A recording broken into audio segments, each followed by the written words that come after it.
Beast! Ghost Beast. A horror podcast. I'm Todd. I'm Becca. And together we're going to watch every single horror movie, which is why today we watched The Ritual again from 2017. It's directed by David Bruckner, who he's done a lot of anthology stuff. I saw he was on some of the VHS movies. He directed Southbound, one of the shorts in there, some of the episodes of the Creepshow TV series, which we still haven't seen. But he also directed The Night House and the new Hellraiser movie, which were both very good. Yeah. We like both of those. Yes. But The Ritual, this one's interesting because it's one of those horror movies that kind of came out of nowhere. Mm-hmm. Like, wasn't this straight to Netflix? Possibly. Pretty sure. I know we watched it at home. I think Netflix had the rights to it. And it came out of nowhere and it kind of made a big impact. Because I've seen, like, to this day, I haven't really seen a lot of criticism. It's just one of those movies that is just kind of really good. Like, everyone kind of universally likes it. Yeah. For good reason. Yes. Because... Is that a spoiler? I feel like I know what you're going to say. What? Oh. What was I going to say? I thought you were going to talk about the... Because that's well, I you just, always... You Exactly. just spoiled it. Good job. Exactly. That's what I'm talking about. So let's take it back. Let's take it back. Because that is like one of the things that is so cool about this. I mean, the setup is... It's simple, but it's like... It's just one of those great horror movie setups. You know, it's like this group of friends that... experience a big I mean, this is just like The Descent. There's like so many movies that have this exact setup, but I'm here for it. Oh, like, yeah. You can give me one of these every year because they experience a pretty bad tragedy together and they open the movie with that. And then it picks up sometime later. It's like a year later or something. It might have been 6 months, something like that. Well, it's sometime later and they decide to go on this like trip together, like kind of in remembrance of their friend. And it leads to them going off into the Swedish woods, which I didn't realize the woods in Sweden were so fucking dangerous. And shit starts happening. And like one of the things that is so cool about the movie, it feels like the story is just like unraveling as it goes. Because if you go in kind of blind, you don't know where it's going, what to expect. Like that's the best way to describe it, is that it keeps unraveling because it's like, it's not just one thing that happens. And it's like, oh, this is the kind of movie it is. Stuff keeps happening like all the way up until the end of the movie. So it's just a really fun, really scary ride. Yeah.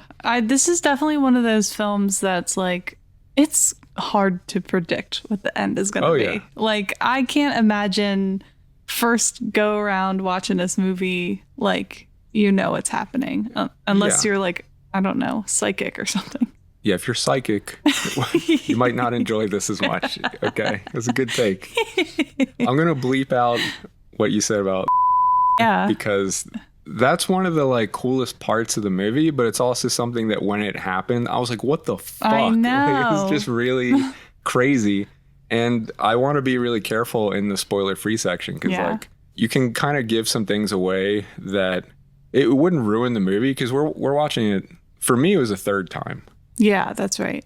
For you, it might be a second. It was my second time watching this. Still had a really, really fun time. But like, man, you can't replace that first watch if you don't know anything. No, you really can't. It's so much fun. And this is something I always kind of fall back on to recommend to people because I saw it when I went on a cabin trip with my friends out in the middle of the woods. It was like, this is a perfect movie for us to watch together. Scared the shit out of all my friends. They all really loved it. And then we sat outside in the woods and got quiet afterwards because it just like, it was a little too unsettling. So it's perfect for that. It's like anytime someone's like, hey, recommend me a movie when I'm going out in the woods with my friends. It's like The Ritual, always The Ritual.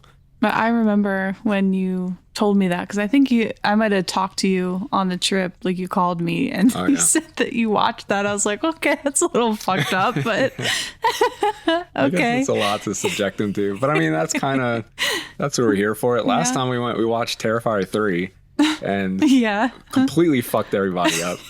I had some friends who had never seen it. I'm always very careful about telling people, like, listen, You need to understand, this isn't just a slasher. It's going to be doing a lot more than you think it will. And they were like, no, I'm here for it. Like, fuck yeah, let's go. And by the end of the movie, it's like, they're like, yeah, I'm glad you warned me because it's a lot. Yeah. But this one, like, yeah, it's like, it's fun in that way where it just legitimately has a really good story, but it is also really fucking scary. Like, it has some parts in it that are very scary. Yes. In a way that's like really cool because it has a lot of like really good ideas. It has good lore. Mm-hmm. Like, I'm always hating on lore, but like if you have good lore, I'm here for that. And I think part of why it worked for us too is that the characters are really good. Like, they feel like old friends. Mm-hmm. You know what I mean? Oh, it's yeah. like, because it's not just that they're like all buddy. It's like there's also the weird tensions and like the way they get annoyed at each other and shit. Different like wavering relationships. And it also just felt super believable. I immediately bought into their friendship. Yeah, and it's also the fact that even when they're like pissed at each other, they still have each other's backs and are really close and everything. Like, it's just a very realistic depiction of like male friendship when you're in your 30s and 40s, I guess, and you've lived like a life together. And that winds up being part of why it's so scary too, when stuff starts happening.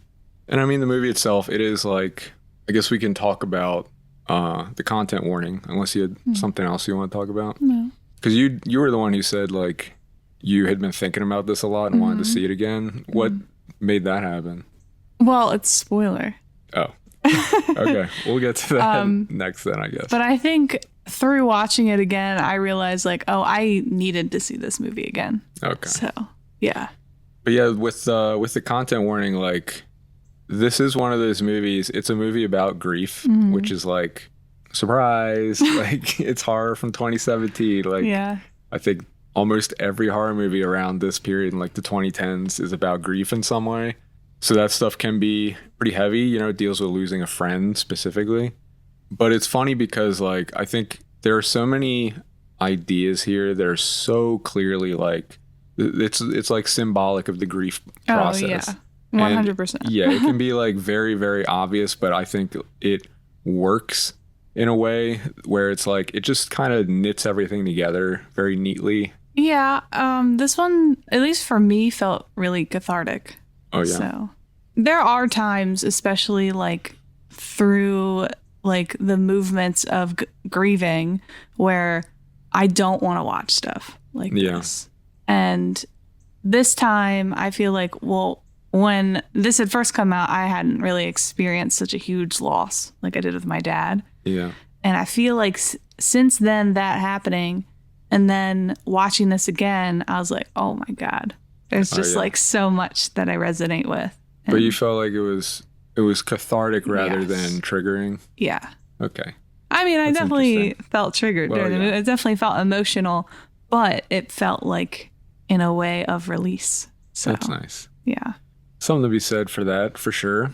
Instead of just dwelling on like the horror of grief, you know, there is like a way through it in this movie. You have to go through it. Yeah. Yeah.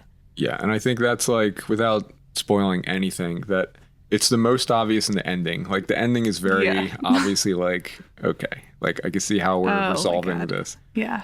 And like I feel like all the different characters, you can see the way each of them deals with grief in a different way, and like very extreme examples of it. And that's part of what makes them like clash when things start getting bad. Yeah. But yeah, still loved it. Even the third time, it's like, it's just so much fun, which is like, it's a weird way to describe but it is these, but like the ideas are so fresh and but they still follow a very like, I don't know, recognizable path, but it's just done in a different way. Yeah, and this is an adventure horror movie. You know what I mean? Like, there are certain horror movies where it's like, it's scary as fuck, but it just feels like, we're going on a ride. Yeah. Here. Just really enjoyed it. Don't think there's any other crazy content. Like, the movie can get kind of violent. I don't know if it ever felt like too over the top. I think that's just like personal. Yeah, I guess so. It's hard to say. Yeah. But it doesn't, like, I don't know. It's not in your face with the you kind of see the aftermath more than the actual violence. Yeah. You know what I mean? And I feel like even when you're seeing the aftermath, it's shocking, but they don't dwell there. Yeah. So that helps. Yeah. But it was a good time. Always going to recommend this. Because, I don't know, it's one of those weird movies where it's like, I wouldn't say, oh yeah, this is a 10 out of 10 perfect movie, you know, but it's like, I also don't really have any complaints about it. You know what I mean? Like, I don't know how to categorize that, but I still enjoy it a lot. Me too. So why don't we just get to spoilers? So what was it that made you want to see this again? Something with a monster? Yeah. I think I was like scrolling on some social media platform and like someone had posted a picture of it and I was like, oh fuck, that movie was so fucking good. And then like I just kept thinking about it, like, oh, I need to see it again. Yeah, that is the other thing is, I mean, this is a monster movie, really. And I think the monster itself is so well done. Yes, it's such a crazy, creepy, beautiful concept. Yeah, that's exactly it. Is like, it is such a cool concept that's so perfectly executed. It feels like something out of like folklore. Yes. It feels very mysterious. And the mystery is so interesting because so much of the movie, you don't even see it. You just like hear that something's there. And that even made me wonder, I didn't even realize there was a monster the first time I saw it. No, I don't think I did either. Because even when you're hearing the sound, it's like, oh, is it just something like witchcraft or some shit that's fucking with them? Yeah, and I think you do see like a hand, and that's kind of like the only clue. Well, for a long time, they do this great thing where they have a lot of shots of the woods where they make the woods look fucking scary. Yeah. Where it's just lots and lots of little branches, and you're just staring at it like thinking, am I supposed to see something move or something? But there's so much to look at with all these little branches and shit that I think they do that deliberately to fuck with you. And then when it does move, it's like just a tiny little shift in the light from like really far away, and that's enough to be like, oh, like, I don't know. Why is it there? What is that? So big? Yeah, it's cool. And like, yeah, I mean, if we go back to the beginning, I think it is like, it's a clever way to set up the characters with what happens in the beginning with losing their friend. And the idea that one of the friends who seems to be like the main character, Luke, you know, he blames himself for what happened. And it's very sympathetic. It's one of those things where in reality, you want to imagine yourself as like a hero who's going to stand up and fight the bad guys and shit. But it's like reality just doesn't really work like that, you know? So it's such a complicated situation. Yes. You feel for him a lot because you can feel that idea of like, well, maybe if he got up and did something, maybe it would help, but maybe not. Maybe it would have made it worse. It's it's so tough, and you can see the guilt that he's carrying in the way that like he almost seems to project on the other friends that like, oh, they think it's my fault too, even though like there's maybe like the one guy who's like the fucking alpha dog of the group, you know, who there does seem to be some weird underlying thing there. Like maybe some part of his grief does blame him, which is really unfair. But it's like, it's like I said, it's a very complicated dynamic, and you can see how much they annoy the shit out of each other. But I do like how throughout the whole movie, they are looking out for each other. Yeah. You know what I mean? And I think partly because of that guilt he feels, it's like he's not willing to leave anyone behind. Even the one friend who is super fucking annoying the whole time, who like twists his ankle before anything even goes wrong. It's just like, Jesus Christ, man, like for real. Yeah, it's like the way that they stick together and are always helping each other even when they're like screaming at each other because they're so pissed off at the situation. Yeah, that's so realistic, and I really like that. And that's one of the things that like works so well and creates like this heart at the center of the movie that you can really follow. Even though when they have the idea to go into the Swedish woods as a shortcut, it's immediately like, yeah, this is a bad fucking idea. Like, you know this is going to go wrong. When he did twist his ankle or whatever he did, I think once they started like still going, that's where it felt like really primal to me. Like, oh fuck, like someone's injured, you have no choice but to keep going. Yeah. And then things only keep getting worse.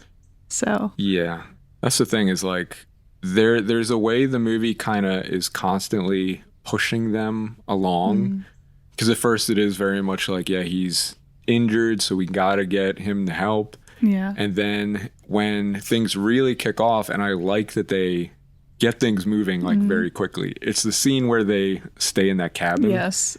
That's my favorite scene, because that is like, that's a point where up until then stuff is like creepy. And look, I can relate, because I remember one time when I went on a trip with my friends, we were like walking through the woods, taking the path, and then we were like, you know what, why don't we take a shortcut? Like, we did the fucking horror movie thing. And you don't realize, as soon as you go off that path, it's like, yeah, you're not supposed to be walking through here. Like, we were tripping on rocks and climbing over logs and shit, and very quickly it was just like, all right, we need to get back to the fucking path. Like, I'm over this shit. So I can't imagine being like, yeah, let's go through deep woods for miles to get, like, that's not a shortcut. No. That's not how that shit works. But when they get to the cabin, yeah, that's when it kicks off. And it's like, I love how this movie plays with nightmares and like your deep-seated fears. And I think it has some of the most like realistic nightmares that I've ever seen. Like both the nightmares depicted and then like the aftermath. Because when they wake up and, you know, the one guy is out in the middle of the fucking woods, you know, and it's suddenly daylight and goes back and everyone in the cabin is like freaking out, losing their shit, like literally pissing their pants. The one guy is like naked, kneeling in front of that weird statue in there. Like that's when you really realize like, oh, this is fucked. Like something is really wrong. And that part like scared the shit out of me. Yeah, it is scary. That just that worked really well. And that was like a big part of the monster, I guess, is that it sees your fears and it just plays them out right in front of you. And even the way it shows that, how like, so first of all, it's the fact you only see the main character, like the stuff that he's dealing with. Everyone else, it's like you're just seeing the aftermath and their reactions. And having to like guess like, what the fuck are they seeing that's making them act like this? But I like how whenever you see, you know, it's always the recreation of that event in the liquor store with his friend. Oh my God, I love the way they show it each time. But like, it's the way there's like grass on the ground and you could see the forest behind it and stuff. It's like so stunning, and it makes it feel like uncanny in this way that is like really scary. Yeah, and I think what I love and also hate about that part is that I really think it's showing like flashbacks, because you see the further he gets through the forest, the further he's close to getting out, each time the forest kind of takes over more and more of it. So it's like he's working through it, he's pushing through and getting through it. And then I think, at least artistically, I think that might be what's happening. Totally checks out. And yeah, that's the thing, is like, I think this is definitely the scariest part of the movie for me, is like after that, when they all realize like this is wrong, like something is very, very wrong, and they're like, we need to get the fuck out of here. And it's the way that over the next day, they're moving very slow. They don't know where they're going, but there's this thing hanging over them that's like, we can't stay here another night. Like, we have to go.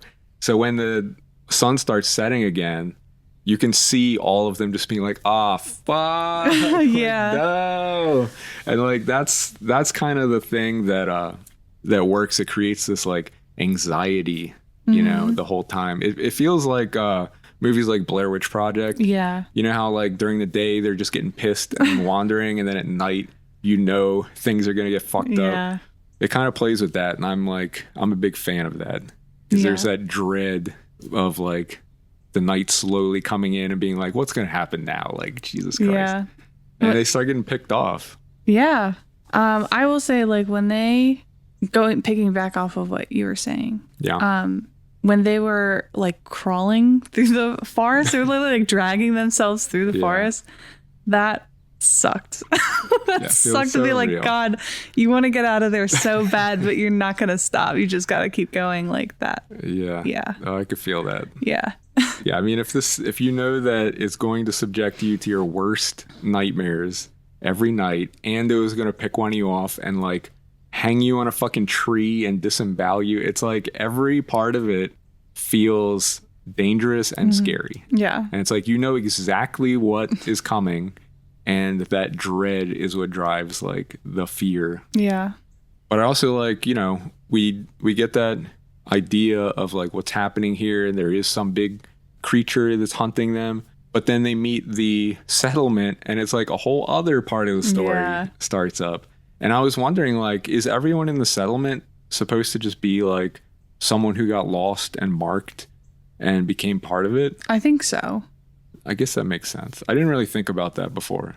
I mean, I didn't think about it the first time through. I think seeing it the second time, which is so great, is just having the context of the whole film and then being able to like see it from these different perspectives is like super interesting. Yeah, because the first time you're kind of just like, now what? Like, all right, Jesus. I'm already scared. Yeah. But that also has like another cool shit. What was your favorite scene? Because I might be getting to it. Well, my favorite scene is when the monster's revealed. Okay. Like that exact revealed like, at the end of the movie. When yes, when he's first, I think he first comes like through the forest, right? Like he's like, you hear it and then you see it. Oh yeah. When he walks up on the settlement. Is that what you're talking about? I'm talking about a little bit later where you see its like face. Oh. Yeah. And hands. There's like, I don't know what it is, but I love those little hands. I just think it's so creepy and I love it. And the glowing eyes, I was just like, that is my shit. I love that. So the thing I read that like stood out to me the most about the design of the creature is that like they wanted to make something that is an animal. Like it is absolutely a creature. Yeah. But it has these like weird, uncanny, like human-like qualities, which make it even more uncomfortable, because you see that with like the way it's touching their face and doing stuff. It's like, is this like, I mean, it seems to be some weird like demigod type thing. Yeah. When you see the whole thing, I think you could see like a profile of it. There's just a moment where my brain is like trying to comprehend what I'm looking at, like the lady with the little math problems around her face. Just like trying to figure it out. When it like steps out in front of the fire, I think that's when you see it specifically completely, and it's just like, what am I even looking at? And I love that. Yes, but it's the way that like, it almost seems human-like and intelligent, but then it'll act in some way that's very much like an animal. Yeah. You know, like the part when he like bows down in front of it, and when he stands up, it like gets mad and starts pushing him back down. That seems like much more animalistic and weird like that. Even though that scene, like the way that it posed when he bowed to it, that was the kind of shit that's like, that would just break my brain if that happened. It's like chilling. It's like so cool. It's very cool. Yeah. But that was also what I was talking about when I said like the grief stuff is very obvious. It's the way at the end that he at first is like bowing to it, but then he's like, no, fuck that. He like stands up and he keeps getting pushed down, but he stands up anyways and chooses to like fight back. It's like, it's like right on the line of being kind of corny, but it stays just underneath it. So it's still like cool and it works. Yeah. And it's like, it's obvious what they're saying and what they're doing with it, but it's like, I'm here for it if it fits the movie. Yeah. And if it's just cool. Yeah. Yeah, so it didn't bother me. I think the only other scene I really want to talk about was back at the settlement. I loved when, you know, he wakes up and he's like tied up there and you hear that chanting. Oh, yeah. That's like so weird and like repetitive, and it just sounds like wrong. Yes. You know what I mean? But it's the whole time you're just hearing it like above them and you're like, what is that fucking sound? Like it sounds so crazy. And when they finally go in the room and it's just like corpses sitting around, that part was also just so cool. Like that was one of the most memorable parts, I think, for me. Aside from the initial cabin, I love that. I like the way that when he opens the door, at first all the noise stops and it just looks like statues. Yeah. Like that's something that already is like so chilling. And then you see them start moving, because I guess that's the idea, is if they worship this thing, it grants them like eternal life, but this is what that eternal life looks like. Yeah. That's what I'm saying. Those are elements of the lore where it's like, It's not spelled out in this super literal way, but you get the idea. Mm-hmm. And the idea is cool. Yes. It is cool. Liked it a lot. Me too. Was there anything else you want to talk about? No. It's a cool fucking monster movie. Let's go. Yeah, it is.